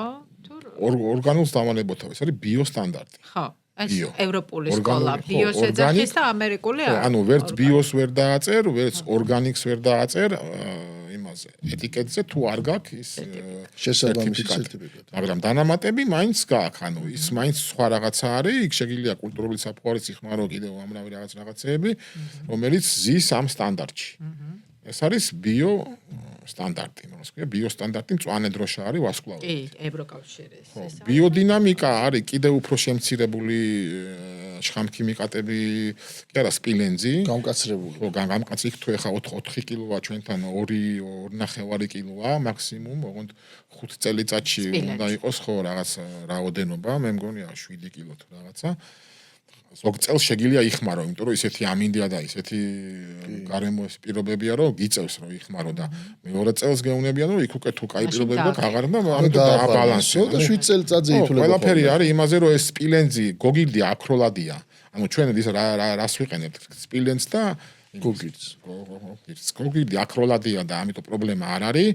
სპილენძი მიდის ნიადაგში. ხო, სპილენძი მიდის ნიადაგში და თავარი პრობლემა არის ნიადაგში სპილენძი. ეს უკვე არის ბიოდინამიური სტანდარტი, ასევე დანამატებიც ღვინოში, იქაც შეიძლება საფუარზე დააყენო ღვინო, ოღონდ უნდა იყოს ამ ბიოდინამიურ სტანდარტში უნდა ჯდებოდეს ის საფაფუარი და ასე შემდეგ და გოგილდიც დაშვებულია, ოღონდ უფრო გაცილებით ნაკლები. და ნატურალური არის ნატურალური რა. არაფერი არ არის. რომელშიც არაფერი არ არის. გარეული საფუარი ღვინოში. ღვინოში გარეული საფუარი უნდა იყოს 40-ის ქვემოთ, ხო, მილიგრამი. 40-ის ქვემოთ, ეს უკვე ჩვენმა გოგილდის საერთო გოგირდის საერთო. ეს არის გოგირდი. საოჯახო ღვინის სტანდარტი მიიღო სახელმწიფომ, სხვათა შორის ნატურალური ღვინის ასოციაციას დიდი როლი აქვს მაგ კანონის გატანაში და რამოდენიმე პარლამენტარის დაგვეხმარა, მაშინ ძალიან კარგი საქმე გააკეთეს. და მიიღეს მთავრობა მიიღო დადგენილება საოჯახო მარნის თაობაზე. ანუ თუ გაქვს 50,000 ბოთლზე ნაკლები წარმოებაში და შენი გოგირდის რაოდენობა ღვინოში 40 მილიგრამს ცდება დაბლა, შენ გადიხარ საოჯახო მარნის სტანდარტში. გასაგებია. ხო, ეს საკანონმდებლო ეს არის, ხო? სტანდარტის ნატურალური არის მხოლოდ ყურძნის წვენი და რიგ შემთხვევებში, იმიტომ რომ ბევრი საერთოდ უგოგირდოთ ეხლა აყენებს. ფრანგებმა მიიღეს 2 წლის წინ მე მგონი, მანდაც დიდი ბრძოლა იყო ამის თაობაზე, მე ატყდა ერთი ამბავი სხვა სტანდარტების და სხვა მეღვინეობებმა, მოკლედ დიდი ყალმაყალი იყო რა, მიიღო მაინც საფრანგეთმა ნატურალური სტანდარტი. ანუ შენ საფრანგეთში ჩვენთან ნატურალურს დააწერ ნებებისმიერ ეტიკეტზე და ამაზე ხო, არა. მაგრამ სამაგეროდ ბიოს ვეღარ დააწერ, ხო? ბიოს და ორგანულს ვეღარ დააწერ. ბიოდინამიურს, ბიოს და ორგანულს ვერ დააწერ, მაგრამ ნატურალურს დააწერ. საფრანგეთში უკვე ნატურალურსაც ვეღარ დააწერ, ხო? გასაგებია, ხო? ეს და მართალია. დაცული უნდა, აბა როგორ უნდა დაიცვა სხვანაირად. ნატური. ხო, ნატური, ჩვენ რომ მოდით აი იმერეთში ისოდე ნატური. ეს ყველაზე ცოტა აი კასრის ხრიკი არის რა. კასრის ის არის შედარება ძალიან კარგი. კასრები ხო ამოვარდა ჩვენთან. მაგალითად ამოვარდა რა, ვისაც უნდა დააყენოს, მაგრამ მუკუზანი ის მოთხოვნა იყო, მუკუზანო კასრებში უნდა ყოფილიყო. წინანდალიც. და სხვაებიც რა, სხვა ღვინოებიც, მაგრამ კანონიდან ამოიღეს თავის ტკივილი იყო ვიღაცისთვის და მოიშორეს და ეხლა ჩაყრიან ჩიპსებს შიგნით, მაგრამ დარჩა მომენტი რა, მე ვაწერ დაძველებულია კასრში. და ის ჩიპსები რო ჩაყარა, მუხის შელაზე საუბარი ცისტერნაში და იმანაც დააწერა იგივე დაუშვათ და იმიტომ რომ გემოთი ვნახეთ და ერთმანეთს გავს. ადამიანი კი გაარჩევს ჩიპსებს და მუხას ცალკე როგორც ჭაჭის შემთხვევაში განსაკუთრებით მე პირადად ძალიან კარგად ვიცი გარჩევა ჭაჭა მუხაში როა დაძველებული და ის დანარჩენი მაღაზიებში რო იყიდება კრასკარუაში ჩაყრელი ბოდიში და აქ გაჩნდა ერთი პრობლემა რომ როგორ უნდა თუ ადამიანმა იწვალა და დააყენა მუხაში ხო და მეორეს დაუშვათ არ გააკეთა ეს რა უნდა გამოაშკარავოს ეს როგორ უნდა ქვევრზე იგივე არ არის? ქვევრის შემთხვევაც ესეთი თავიდან განსაკუთრებული იმით დგას იმ ძაფრით მით უმეტეს ძალიან ცოტა ადამიანია. აი ნელა მაკეთკენ მიდის საქმე. ეს არის ეს ერთ-ერთი სხვათა შორის ეს ჩვენ აუცილებლად ვისაუბრებთ მაგ თემაზე. ქვევრი ძალიან შესაძლოა ერთი ეპიზოდი არც იყოს. ბექა, რა კი, ხო, ჩვენ ამასობაში გადავედით მეორე ღვინაზე გიორგი კი არეთმობა გონიავას ციცკა, მაგრამ მეორე ღვინო არის ჩვენი ნიკას მარანი ესე ქვია, ხო? ნიკა ბახიას საფერავი ანაგადან ეს არის 2017 წელი. 9 წლის. ნიკას გაუმარჯოს გერმანიაში ახლა და მიულოცოთ. ასევე ბუნებრივ ღვინოებს აყენებს და საფერავი პირადად ჩემთვის არის ერთ-ერთი საუკეთესო საფერავი. ფოტოშორის ფერი მსუბუქია, კეთდება. კი, ალბათ ცოტა ხანი პატარა მაცერე. ან დაბალშაქრიანი იყო. ისე ასაკშიც არის და კუთვლის კიდევაც უფრო გაღიარება. დანინელი აქვს. ასაკშიც ეტყობა ფერშიც და გემოც უფრო ესეთი ბუკეტი აქვს. აი დაძველებული, კარგად დაძველებული ღვინოების ის არის რა. ესე ღრმა ეს ღვინო ხასიათი აქვს და დიდხანს იყო ჯაჯაზე ეს. კი, ნამდვილად. ხო, ან ეს, ან ცოტა ხანი იყო, ან დიდხანს, მაგალითად 3 თვეროა, ან მეტი. მე ფერი მიაქვს რომ უკან. მიაქვს. კი, ხო, არ ვიცი ეს რამდენ მართალია. კი, რა თქმა უნდა, ჩვეულებრივი ქიმიური პროდუქტი. მე მაგათაც ლაგაზიძე, შოთა ლაგაზიძეს არ მახსოვს საფერავი იყო, მე მგონი რაღაც 6 თვიანი მაცერაციით თუ რაღაც ან ჭაჭაზე დავარგავი. აი არაფერს არ გვაძლევს რა. მე 7 დღეზე მეც არ ვაკეთებ. მე მეგონა რომ ძალიან ისეთი ექსტრაქტული ექნება და პირიქით ძალიან დინადის არის საკრალურია ეს 7 დღე. რომ თავიდან მეგონა ეს ქარხნებში ესეა. მე 7 დღეს ხსნიან ქარხნები, ყველა აბსოლუტურად.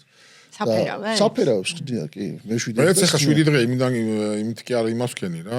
ყველას რო ვიკითხე თავიდან რო ვიწყებდი ამას ყველაფერს, მე არც განათლება მაქვს არაფერი. მე ღვინეობაში რა. 7 დღე. რო დავიწყე მე 7 დღეზე, ხო? სასწაული. აი მანდ არის ისეთი მელნისფერი კი არა, არ ვიცი მე, მართლა შავია რა. შენ ხარ ბიოდინამიკოსი მე ვენახე და არა მხოლოდ მე ვენახე, იმიტომ რომ შენ ხორბალიც გაქვს, ხო? შენი ლუდიც გაქვს, სიდრიც გაქვს. ანუ მე ვიტყოდი რომ რაღაცა ესეთია, ხო? შეიძლება ვთქვათ, რომ პერმაკულტურა, სადაც აი ყველაფერი სხვა კულტურები ერთმანეთთან არის ესე ფაზლივით აწყობილი, რომ ერთმანეთს ეხმარება და გამოყენებულია იმის ნარჩენი ამაში ალბათ, ხო? რაღაცა ესეთი მეურნეობა და საერთოდ როგორ ჩავარდე ამ შენ ამ ბიოდინამიკის ხო რო იყო მაშინ მე მაგათაც ეჭვი მაქვს რომ შეიძლება სოლიკოს გარდა მაშინ სხვა არც არავინ არ იყო ხო აი როგორ დაინტერესდი ამ იდეებით ჟან-ჟაკი იყო ამის შემომტანი აქ რა და მე სოლიკოს უწილადა პრეპარატები ჩვენ არ გვაძლევდა ფრანგია მაინც ხო იცით სოლიკომაც მე სოლიკოსთან საუბრები რა ვიცი ბიოდინამიკა გამჯდარია ჩვენ სისხლში წინაპრებში ეს ყველაფერი უბრალოდ დაიკარგა მე ეხლა იმერეთში რომ მიხვიდეთ ახალ მთვარეზე არავინ თველს არ გააკეთებს ვისაც ესმის იმიტომ რომ იძახიან ბიოს არ დათესავენ ახალ მთვარეზე ვინო არ დაიწმინდებაო ნაკელის შეტანა არ შეიძლება ახალ მთვარეზე იმიტომ რომ ქვავდება ის ნაკელი და ეგეთ უამრავი რაღაცები ხარ რამდენი დაიკარგა ხო დათესვა სამთვარეზეა და გადარგვა ხო ხა მთვარე წარმოიდგინე ოკეანეებს აცურო იმაშვება წინ და უკან ესე და ხა მე ვიცი რომ ეს ძალიან რთული და ესეთ ფორმატში ესე ვთქვა დაუხსნელი საკითხია მაგრამ თავარი პოსტულატი რა არის აი ბიოდინამიკის იგივე აი ეს სამყაროს თლიანობის იდეა და ეს დინამიზაცია მენეჯმენტი არის უსხვანაირად თავიდან ეს გაიგივებული იყო შტაინერის გამო თვითონ პიროვნება შტაინერის გამო იყო გაიგივებული რაღაცა ვიცი მე ჭადოქრობები უფრო ეზოთერულ და ოკულტურ ხო ნუ რაღაცა სისულელე რა და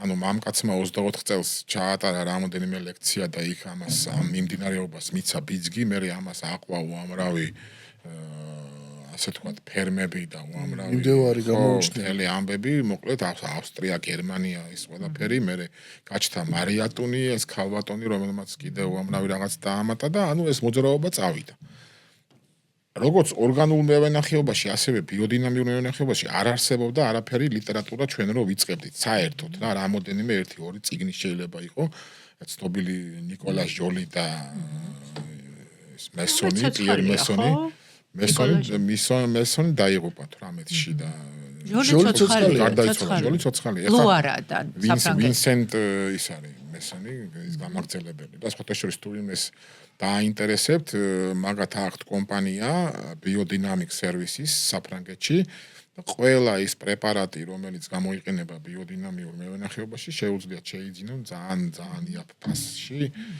იმიტომ რომ შენ რო ეს პრეპარატები გამზადო. ანუ შენ უნდა რაღაც გზა გაიარო იქამდე, სანამ თქვათ მიხვალ შენი ფილოსოფიიდან და შეგნებიდან გამომდინარე, რომ შენ თვითონ აწარმოო ეს პრეპარატი. არაფერი სირთულე არ არის, მაგრამ აი მე ესე მქონდა. აი რა პრეპარატებზეა ბექა საუბარი?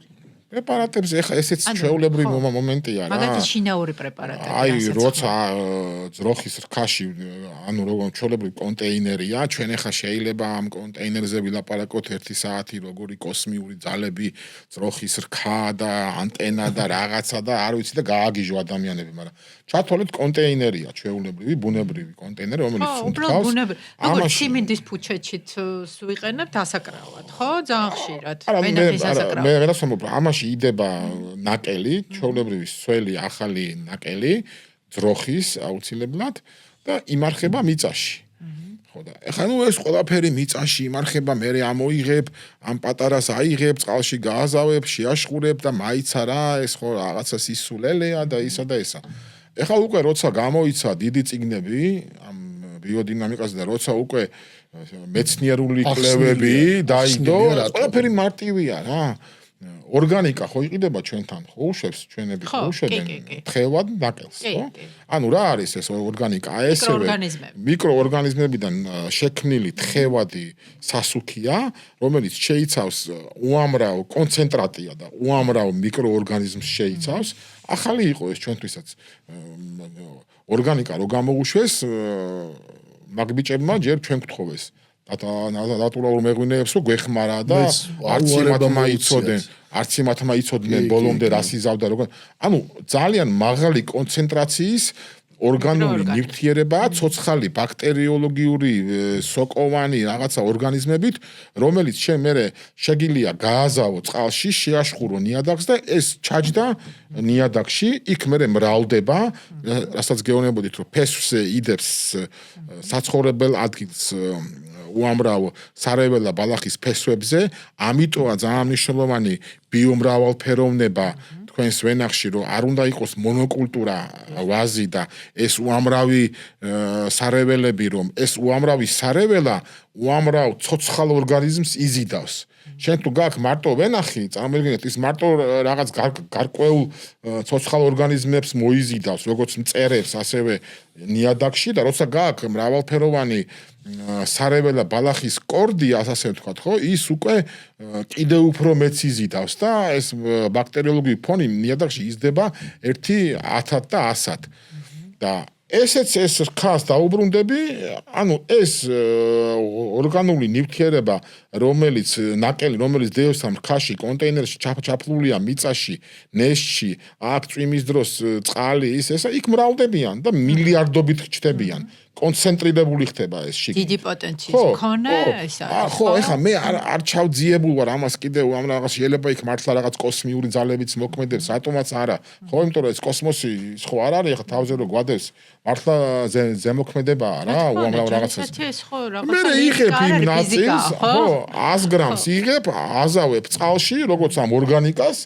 და ასხურებ ნიადაგზე, რომ ეს ბაქტერიები გადაიტანონ ნიადაგში, მე ისინი გამრავლდნენ და იგივე თემაა რა. შვენიერი.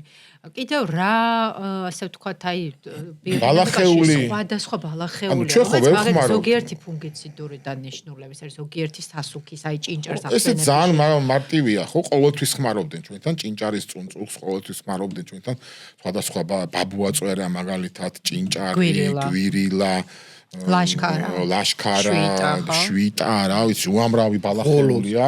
და აი რა ფუნქციები ქონდა ბექა? აი ნაყენი როგორ არის? აზოტით მდიდარი მცენარე.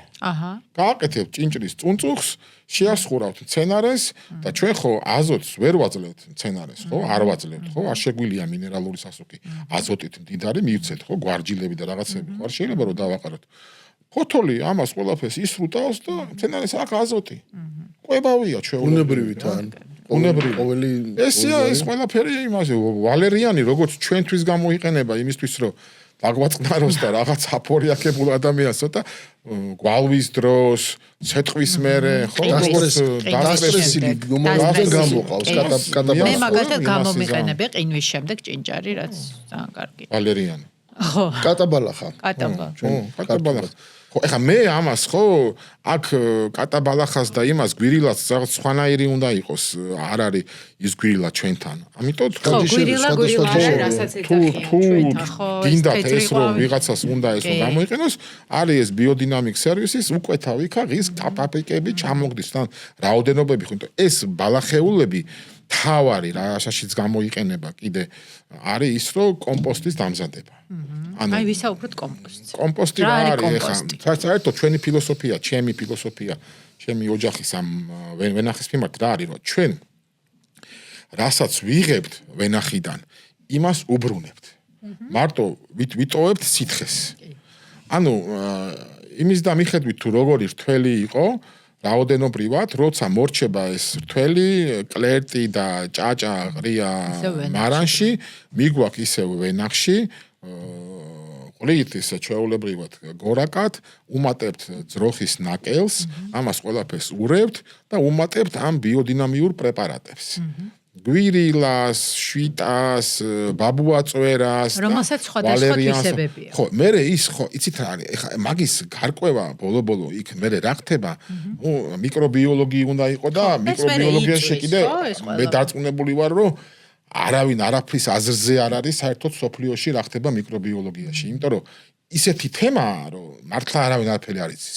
შეიძლება ვიღაცამ რაღაცა A-დან B-მდე თემა გამოიკვლიოს მიკრობიოლოგიაში, საფრანგეთში, რომელიც ავსტრალიაში B-დან A-მდე სულ ამოაყირავოს ყველაფერი რა, იმიტომ რომ ძალიან რთული რაღაცა არის. და დედამიწაა და უამრავი ეს მიკროორგანიზმები რაღაცა მაგათ ვერაფერს ვერ იმასიზამ რა. ხო და ეს რაღაცას თავისას შვება და ეს მერე შეგვაქვს ვენახში ისე უკან, ხო? ეხლა რა გასაგებია რომ ეს ჭაჭა და კლერტი და ეს ნაკელი იმდენს ვერ გავაკეთებთ, მაგრამ არც ბევრი შეტანა არ შეიძლება ვენახში, იმიტომ რომ შენ თუ ამას გადააჭარბებ, ეს უკვე გამოიწვევს დიდ ნაზარს ვასში. წვანემასზე. უკვე დაავადებების ესა და ამოსავალიც. ეს 3-4 წელიწადში ერთხელ ერთი რაღაცა ეგეთი პატარა რაოდენობის რო დაუყარო ფესვებში, ეს არის სავსებით საკმარისი და ერთი მეხუთედი, მეოთხედი ყოველთვის გამოგდის ხომე ამ ჭაჭაკლერტისგან და ამ ნაკელისგან და გამოდის რომ ყოველ 5 წელიწადში, 4 წელიწადში ერთხელ ერთი რაღაცა გარკვეული რაოდენობა კომპოსტი თავისი ამ უკვე კიდე პლუს მიკროორგანიზმები და ემები და ამას კიდე აყრი და ეს კიდე ნიადაგს უფრო იმას უშვება, მცენარეს უფრო ეხმარება. რეკა მუშაობს ეს ახლა მაგალითად მუშაობს. აი რის თქმა მინდა. შენ ხარ ახლა კიკეთში, რომელიც არის ზღვისთონიდან რამდენი 1300 მეტრ ამარ ეს მარანია. არა, ვენახები არა, ვენახს კიკეთში რა უნდა კარტოფლის მეტი აფერაზე. არა, ასურეთი 550 მეტრია ზღვის დონიდან. ჩვეულებრივი ისეთი კაი ადგილია მშრალი. მაგრამ არ არის ტენიანი, ხო, აი მე გულისხმობ, აი, მაგალითად დასავლეთ საქართველოში რამდენად ეფექტური იქნება, ამას შეიძლება დასვას კითხვა ადამიანმა ვინც ყველგან მუშაობს. თქვენ რომ ნახოთ ეხა უამრავი ლიტერატურა წაიკითხოთ, ლექციები მოისმინოთ, არის უკვე ეს YouTube-ზე ყველაფერი რა. ყველა აღნიშნავს რომ ღვინო რაღაცნაირი კონცენტრირებული სხეულიანი გამოდის 4-5 წლის მერე თუ შენ ბიოდინამიკას მისდე. ანუ სხვანაირი გემური თვისობები უჩნდება ამ ყურძენს და ეს ყველაფერი მოდუდის ნიადაგიდან. რა თქმა უნდა. ნიადაგი აძლევს მაგას. იმიტომ რომ ხო გეუნებით ეს მიკრო ვთქვათ რომ მაგალითად დასავლეთში ხა დანაკარგი ცოტა მეტია ხო იმიტომ რომ რისკები მეტია და თუნდაც საკოვან დაავადებებთან რა ვიცი მე არჩილა გუნიავას რომ ვეუნები ნაცარი არ ვიცით საერთოდ და ეგ ვერ წარმომიდგენია მე რანაირად შეიძლება ბიჭო იმ ნესში და უბედურებაში მე არსად არ მინახავს ჩემთან აქ ნაცარი იყოს და იმათთან ნაცარი არ იყოს ამიტომ ეგრე ნუ იტყვი არა ძალიან ხშირად ორი წელია ჩვენ აქ მოსავალი ვერ აგვიღია მეორე წელია ჭრაკია სამაგიერო გავიგე მაგრამ ჭრაკი ჩვენთანაც ყვავილობის პერიოდში ჭრაკი სერიოზული პრობლემა იქ თვითონ ადგილობრივი ჯიშებიც ეხა ჩხავერის ვენახები რო ნახო ჩხავერის ვენახში რო შეხვალ დილას სველია ყველაფერი აბსოლუტურად ფოთლიდან დაწყებული და სველია იქ როგორ მოყავთ მეთქი ეს მოსავალი საერთოდ აქ და შენ გულისხმობ გურიაში მაგრამ ისე და ქვემო იმერეთშიც მასეთ სიტუაციაა დაახლოებით ხო ვანი ბაღდათი ქვედა ზონა სადაც ყურძენი ყველგან მოყავ ვენახი ყველგან იყო აბსოლუტურად შეგუებულია ჯიში ჩვენთან ზღვის დონიდან იწყება ანუ ყველგან გამოიყენება ეს მიმდინარეობა ყველაფერი ხო მოდის ევროპიდან ავსტრია, გერმანია. არა, ბიოდინამიკას ხო ამ მცენარეულ იმებს, ნაყენებს, იმებს, ამებს ეხა ძალიან სერიოზული რაღაცა არის ეს. ჯორის ძუის ნაყენი რო შეგა კადრე გაზაფხულზე ნიადაგში, ის ტოვებს ამ ჭრაქის სპორებს ნიადაგში კლავს. ხოცავს, ხო და იმის თავიდან იმის აღმოცენება და რაღაცა კიდე დრო უნდა და შეიძლება ის წვიმები გადაატარო და რაღაცა, მაგრამ ეხლა იმდენი დაავადება გაჩნდა რო ვერც გებულობთ უკვე რა ხდება რა. ჭრაკზე აღარ არის საუბარი იქ შეიძლება გაჩნდეს ისეთი სოკოვანი დაავადებები გაზაფხულზე ყვავილობის დროს რო არავის რო არ გაუგია 23-ში გააოხრა მთელი ვენახები. აბსოლუტურად გადაუარა. ზოგი ნაცრისფერში დამპლეს იძახის, ზოგი იმას იძახის, ზოგი აი იცი რა მე დაკითხვა აი ზუსტად აქედან გამომდინარე რაც ბექამ თქვა. ეხლა აი ამ სისტემური პრეპარატების ჭარბმა მოხმარებამ ეს დაავადებები და მავნებლები მათ შორის წერები ხომ არ გახადა რეზისტენტული და აი უფრო რთული ხო არ არის ბიომევენახეობა დღესდღეობით. იცით რა არის აი გარშემო წარმოვიდგინეთ მტერი.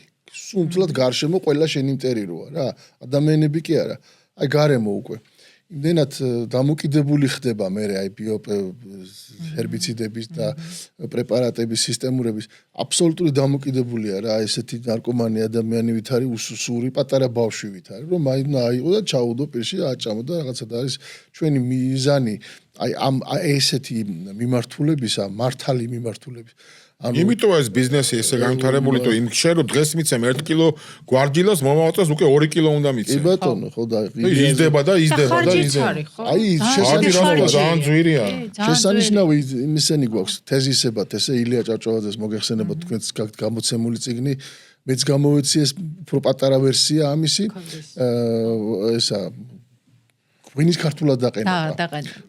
ხო და აი ისეთი შესანიშნავად წერა ჯერ ერთი ბუნებურ სახსენებს ხშირად ილია უკვე მაშინ უკვე არსებობდა მაშინ უკვე განჭვრიტა მან ესე შორს რომ საფრანგეთში გაჩნდა უკვე ეს ფალსიფიკაცია ღვინოების ჩაყარე ღვინოების პრაქტიკა შემოვიდა ვენახებში შეაქდა ესა და თავიდან პირველი ბუმი იყო დიდი მოსავალი დიდი ნახტომი გააკეთეს მაგრამ იქვე ამბობს ილია რომ იქო გამოიწვიაო რა ვიცითო მამების გამდიდრებამო შვილების გაკოტრება გამოიწვიაო ანუ თავის შვილს აღარ დარჩა არაფერი ამან შაინერის ლექციები 24 წელს ეს ხალხმა მიმართა სოფლის მეურნეობის ამ ფერმებმა და იმებმა მიმართეს რომ წაგვიკითხეს იმიტომ რომ მაგან კვლევები ქონდა მაგასაც საიდან ქონდა ეხლა რა იქიდან ხო არ მოვიდა და ხო ცხოვრების ბოლო ეტაპზე სოფლის მეურნეობა არა ეს ხო ნუ ისა სხვანაირი ის იყო მაგრამ მოთხოვნით წაიკითხა ეს ლექციები და არ დაცავდა თორე კიდე შეიძლება ბევრი რაღაცა წაიკითხა მე-20 საუკუნის დასაწყისში უკვე პრობლემა იდგა ევროპაში ამ შხამქიმიკატების მე-19-ის ბოლოდან დაიწყო ბოლოდან ინდუსტრიალიზაცია უკვე ხალხი ეუბნებოდა რაღაცა გვიშველე რა და იმის მერე ერთი საუკუნე შხამავენ მთელ იმას დღეს ფაქტობრივად აღარავინ აღარ დაობს რომ გამოსავალი არის ბუნებრივი ბალანსის აღდგენა თეორიულად ხალხს რა უყონ იმას საჭმელი უნდა არა მე ვამბობ ანუ დავინტერესებელი ადამიანები შედახდნენ ამაზე თორე ხო ვინც აქედან ფულს შეულობს რა თქმა უნდა ამაზეა დამოკიდებული და ორი ხო უნდა ის ხორბალი ხო უნდა იყოს მოსავლიანი იმას თუ არ მიეცი ეს ისა გვარჯილა თუ არ დაყარე თუ რას ყრიან მე არ ვიცი იქა ვერ მიიღებს იმ მოსავალს მე რო ჩემ ხორბალში ვიღებ 2 ჰექტარზე 3 ტონას, იმას 2 ჰექტარზე იმან უნდა მიიღოს 20 ტონა. ხო და 15 ტონებზე არის ასული. იცი რა არის ბექა, ეგ გარკვეულწილად მესმის, როცა ეხება ისეთ ძირითადი მოხმარების პროდუქტებს, რაც ადამიანების გამოყვებას ეხება, იმიტომ რომ იქ ჩვენ შესაძლოა სოფლიოს არც კონდეს მაგის ფუფუნება. ეგ არის ძირითადად მაგითია დაკავებული სასოფლო-სამეურნეო მიწები, აბა. კი, მაგრამ აი ღვინა ხო არ არის ესეთი პროდუქტი, რომელიც დაუშვათ რაღაცა პირველადი კვებითი მოხმარების, ხო? ჩვენ გვაქვს ამის ფუფუნება, რა, ორგანული. ხო. იწარმოება იცი სოფლიოში? არა, ჭარბი როგორ ისმება ის? არა, ხა ორგანული მევენახეობით. არა, ეს პრობლემაა კი სხვა, მაგრამ ხა მილიარდობით ლიტრზეა ლაპარაკი და ხა შენ საიდან მოიყვანე ხა ორგანულ ვენახში შეიძლება მოკრიფო. ეგ თავისთავად. 10-ჯერ 15-ჯერ ნაკლები ვიდრე კონვენციურში და ხა მერე ის კონვენციური იმას ფასს დაადებს, იმიტომ რომ მოსავალი იგივე აღარა აქვს, ესეც პროდუქცია გაძვირდება, მერე ის ახალგაზრდობა თუ რაც არის რომ ვინც ყიდულობს ამ რაღაცა 3 ევროიან ღვინოს ვეღარ იყიდის და ჩაუწვება და რაღაცა და გაკოტრდება რა, ამიტომ ეს ყველაფერი ჯაჭვია. ხო, თუმცა ეხლა მე მაგალითად გერმანიაში რაც მიახავს ბიო ღვინები არ ღირს სანწვერი, მაგრამ აი ნატურალური ხო უფრო წარმოიდგინეთ გასაოცრად იაფიც მინახია ბიო ღვინები, აი არა მხოლოდ ღვინო, აი მოცვი, მარწყვი, რაღაცები ბიო არ არის გერმანიაში. ზოგიერთ შემთხვევაში კიდევ უფრო იაფია ბიო, მაგალითად იოგურტების შემთხვევა იყო რომ შეადარეს, იმიტომ რომ იმათ რაოდენობრივად იმდენად ბევრი გახდა მომხმარებელი ამ ბიო იოგურტების. იმდენად ბევრი რომ რაოდენობაში მოიგო ამან აწარმო და იმაზე კიდევ უფრო იაფიღით და ჩვეულებრივ. მე ხა ბექარასაც ამბობს რომ ეხა იმ ხელა წარმოებაზე გვაქვს ჩვენ ლაპარაკი ხო რომ ეხა რა თქმა უნდა სოფლიოს მომავალი ორგანული მევენახეობა მეღვინეობა და მით უმეტეს ნატურალური და ბიოდინამიური ვერ იქნება. მაგრამ ჩვენ აქ ცოტა იმ იქნება, მაგრამ ჩაყრით იმ წყალს დაასხო, ხოშიანი ღვინო გამო. შუშხონა ტაბლეტი. და იმ იქითკენ მივდივართ ყველაფერს თავისი ადგილი აქვს უბრალოდ მომხმარებელს უნდა კონდეს ცნობიერება რომ რას ცნობიერების ამაღლება ძალიან ეს მასებზე ძალიან კარგად მოქმედებს თუ არის სწორედ შერჩეული ანუ ამას ორატორი ჭირდება კარგად გადაცემა და მალე შეცვლი საზოგადოებას ცნობიერებაზე მალევე იმოქმედებ თუ ამას სწორედ მიაწვდი და მართებულ დროს მიაწვდი და ადამიანი უნდა იყოს ბედნიერი ცხოვრებით რა და მაშინ იწყებს ფიქს კარგი ღვინო დალიოს და ადამიანს როცა გამოყვებაზე ფიქრობს ამას ვერ დააძაბოს ჩვენ ქვეყანას ეგ არა მარტო არ უნდა უჭიდეს არამედ ექსპორტზეც კი უნდა გქონდეს პროდუქტები ბევრი მე ბორჯომზე და იმაზე არ ვამბობ რა ქვია იმის ვიღაცები ეს სხვა თემა ეგ შეიძლება ქვეყნის მიმართულება იყოს იმიტომ რომ შენ რახან კონკურენციას ვერ უწევ ამ უზარმაზარ ფერმებს რომლებიც არ ვიცი მე $500,000 John Deere ყავთ ტრაქტორი და იმითი აქმნიან პროდუქციას და იმის კარტოფილის ფასში შენ ვერანაირად ვერ იმასის ამ კონკურენციას ვერ გაუწევ, ამიტომ შენ უნდა თავიდანვე გადახვიდე ორგანულზე, თავიდან გადახვიდე ხარისხიანზე, გემრიელზე და მაგას გაყიდი უეჭველი. აუცილებლად. გაგიჭირდება თავიდან, მაგრამ გაყიდი. ხალხის ცნობიერება მოვიდა უკვე ხო, მაგრამ შემოსავალიც ხო მეტი გაკაცო რა აგირჩენია რომ ცნობიერების ამაღლებაშიც მილიონი ბოთლი ჩამოასხა $1.5 თუ ჩამოასხა 100,000 ბოთლი $10. კიდევ და უფრო მეტი მოგება და ნაკლებადაც იწვალებ რაღაცა და კიდე ხალხის მადლობას გეტყვის და შენ ბრენდს კიდე ნელ-ნელა სახელი რა მე ესე მგონია ხა შეიძლება მე ვწდები არ ვიცი.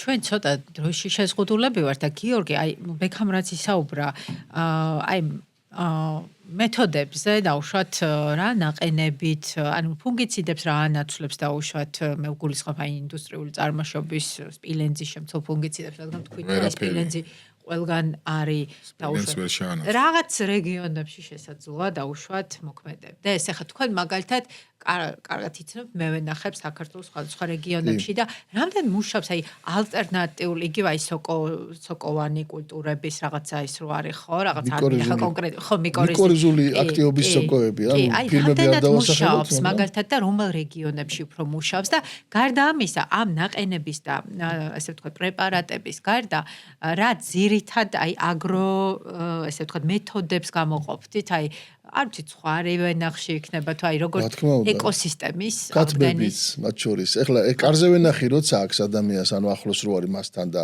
ეს ყველაფერი მოსახერხებელია ნუ სხვარი ეხლა იქ დადიან უთანხმდებიან ხოლმე მე ვენახეს მაგალითად აქ 5 ჰექტარი ვენახი ჰექტარი და ეს მეცხვარე პრაქტიკული დინა გამოდის ეს ის რაღაცა კი არ არის რომ აი მანდამაი სხვა გაშვება ბალახს იმაშვება გიკრიჭავს იმას არის კოინდარივით და თან კიდე ისაკელებს იქა და ეგ არის რა ჩლიქებით კიდე ანაკოფიერებს იმას აერაციას აკეთებს მორჩა ეგ არის სლოვენიაში ვიყავი ერთ-ერთ ბიოდინამიკოსთან ესე ძალიან საინტერესო ადამიანი ფილოსოფია ესეთი გრაუნერზე არა მაქვს ლაპარაკი გრაუნერთანაც ნავყოფია რამდენჯერმე ბიოდინამიკოსი არ არის არა იმას აქვს აღებული ელემენტები მაგრამ ბიოდინამიკოსი არ არის თუმცა ქიმიას არ იყენებს ანუ ესეთი ბიოს და ბიოდინამიკოსი უფრო ეს ამისი უფრო ღვინის შექმნა ღვინის ფილოსოფია და ბოჟიდარ ზორიანი ესეთი ადამიანი და ამას ჰქონდა გამოთვლილი ყველაფერი ესე იგი მეცნიერ ჯერ რომ შევედი ტელეფონები დაგვატოვინა მანქანაში.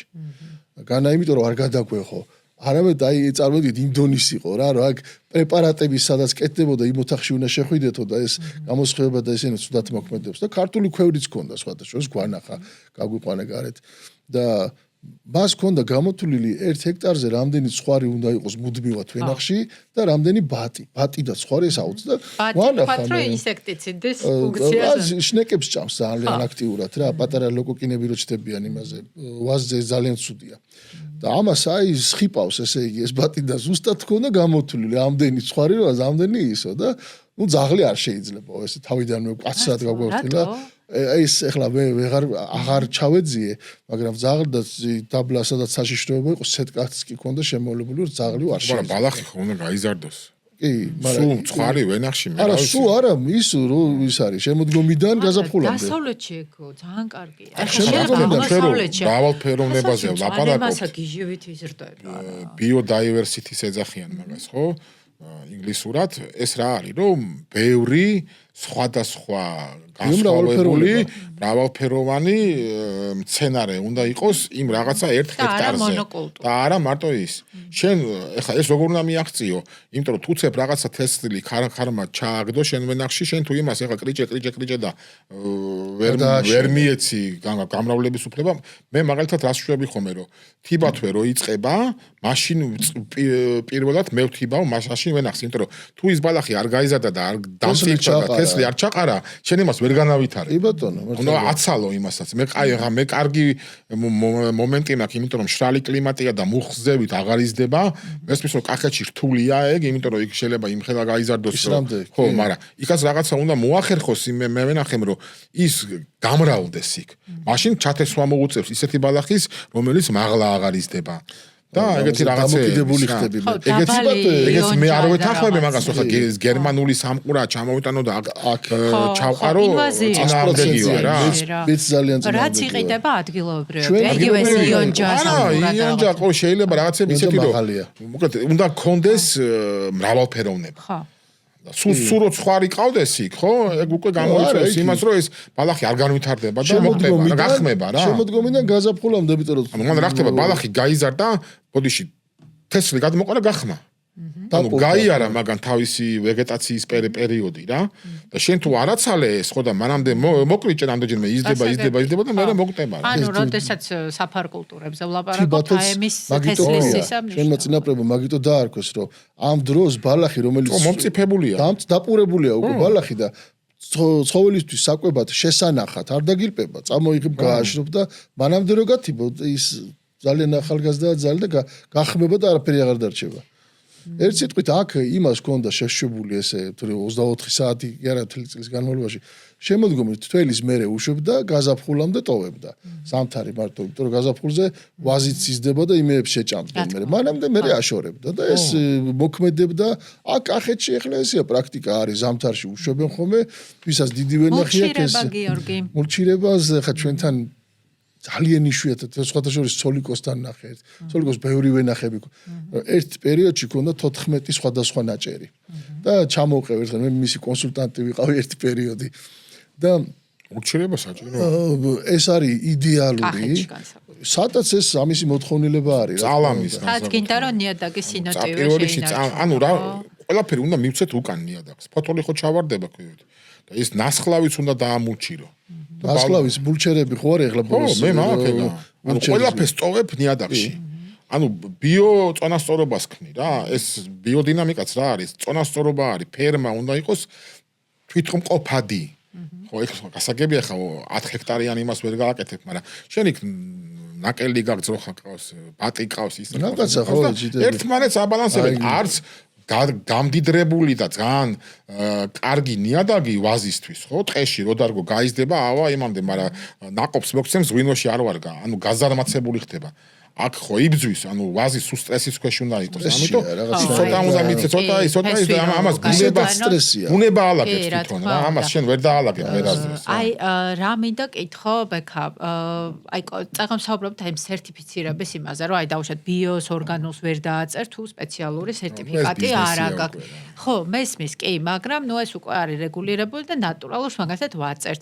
აი მინდა ასოციაციის დამფუძნებელი ხარ შენ ასოციაცია ბუნებრივი ღვინის, რომელიც აი ამ სფეროში არის მართლა ისე მე სულ ვამბობ ხოლმე რომ ძალიან მაგონებს აი მე-20 საუკუნის 20-იან წლებში რო იყო კახეთის მევენახეთა კავშირი და ესეთი ხო ამხანაგობები ის უფრო ამხანაგობები იყო და ცოტა უფრო მეტად კომერციული მიზნები ჰქონდა და ასოციაციას უფრო საგანმანათლებლო და ესეთი სოციალური ისიც აქვს ფუნქციაც როგორ რა დავუშვათ აი მე ვარ ადამიანი რომელსაც მაინტერესებს რომ ვიყიდო ღვინო და აქ თუ არა ჩემთვის მნიშვნელობა რომ ასოციაციის წევრი იყოს რა აი უფრო მეტი გარანტიები თუ მაქვს რომ ეს ნამდვილად არის გაკონტროლებული ვენახი ეს რაღაცას ნიშნავს ჩემთვის ასოციაციას თუ თავარი რა არის თქვენ თუ მოინდომებთ რომ გახდეთ ასოციაციის წევრი პირველ რიგში უნდა გაეცნოთ ასოციაციის საიტზე ჩვენს მანიფესტს ხო ანუ რა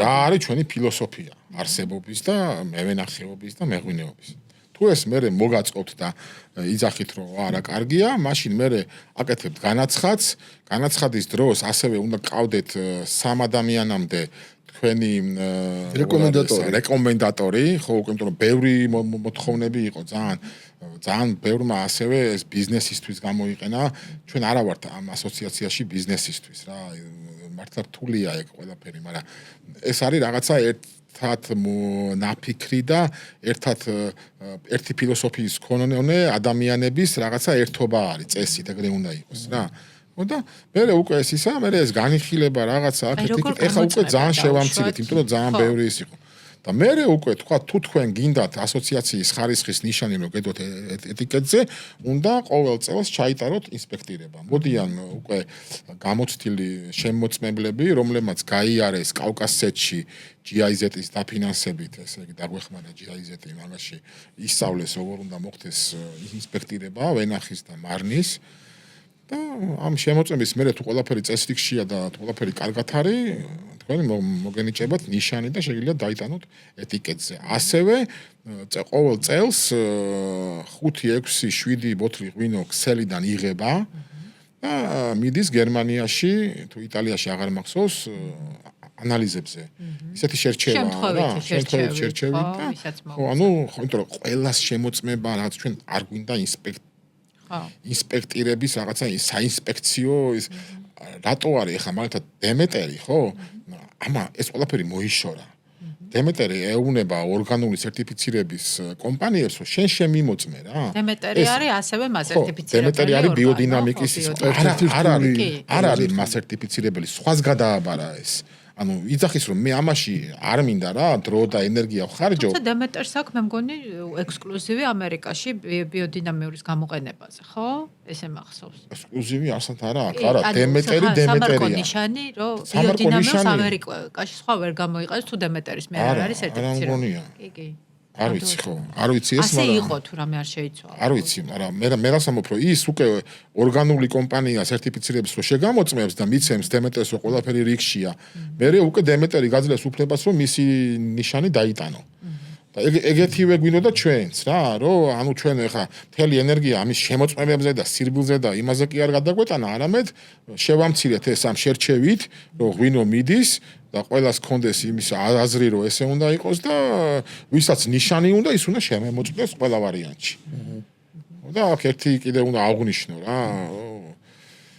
აღსანიშნავია ზურამინა ბიჭო მდლიაშვილი აღვნიშნო იმიტომ რომ ეგ ბიჭი რო არ იყოს და ეგ ადამიანი რო არ იყოს რა ხო ჩათვალეთ რომ ეს ასოციაცია არ იარსებებდა ყველაფერს ეგალაგებს რა, ყველაფერს ეგალაგებს, ყველაფერს ანუ რა, ერთი ზურა არის დირექტორი და ერთი გოგონა ყავს დამხმარე და ეს ორი ადამიანი აი ამ ხელა 120 კაციანი კომუნას ასე თქვა ყემსავენ რა და ალაგებენ ყველაფერს და პლუს კარგი ღვინო აქვს გამოფენებს.